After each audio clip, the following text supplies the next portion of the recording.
Hi guys, welcome back to More Than a Conqueror. We are covering some characteristics of God, and we're just talking about his character and how that relates to us. And I truly believe that when we begin to understand God's character, it builds our faith and our trust.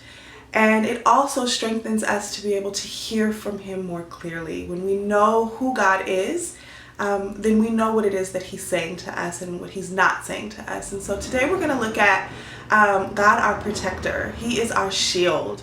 And in Psalms 3, verse 3, it says, "O Lord, you are a shield around me. You are my glory and the one who holds my head high. I cried to the Lord and he answered me from his holy mountain." This is a psalm that was written by David during a time that he was being pursued. His enemies were pursuing him to kill him. They were trying to kill him. And David understood that it was God who was going to protect him from his enemies. And that same God that did protect David from his enemies is the same God who protects us today from our enemies. And when we hear the word enemies, we can sometimes think of someone who doesn't like us, or someone who has betrayed us and hurt us. And while that is definitely an enemy, we can also look at other broader things that are enemies that come against us. And an enemy is nothing more than an opposition against our destiny. It's something that's opposing who God has created us to be, and what God has in store for us. So our enemies could be fear. Our enemy could be a lack of resources. Our enemies is oftentimes ourselves, and addiction and insecurities.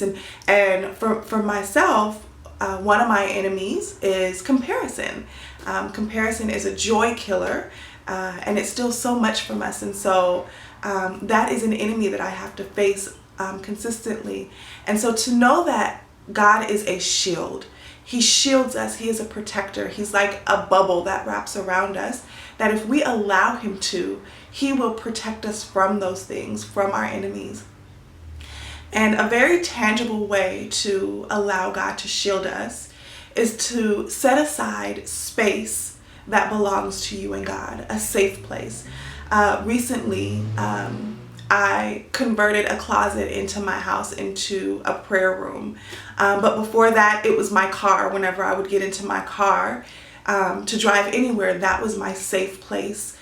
It was just me and God. And that was a place where I could cry out to him, where I could be very honest and real with God, and say, I need you to come and to save me from my enemies. And the most beautiful part is that anytime we cry out to God, he hears us, and he is a shield for us. He covers us and he protects us. And so I don't know what your enemy is. It could be your finances. It could be your marriage right now is a battle and a struggle, or your children are in opposition and there's just a lot of stress and strain.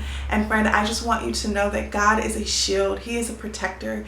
He wants to come in and cover you and protect your heart from just the pain that comes along with that. And not only that, he also wants to turn those situations around. That gives him pleasure and that brings him joy to be able to rescue us. That is the character of God. He wants to rescue us. He doesn't want to condemn us. He doesn't want to leave us in our pain. He doesn't want to teach us lessons through the struggles that we go through. He truly wants us to learn to come to him, to rest in him. And so I just want to encourage you to find a place that belongs to you and God, so that when your enemies start to rise up, you can go into your refuge, your place, and spend time with God, and he can cover you and shield you and remind you that you belong to him and that he loves you and that he is for you.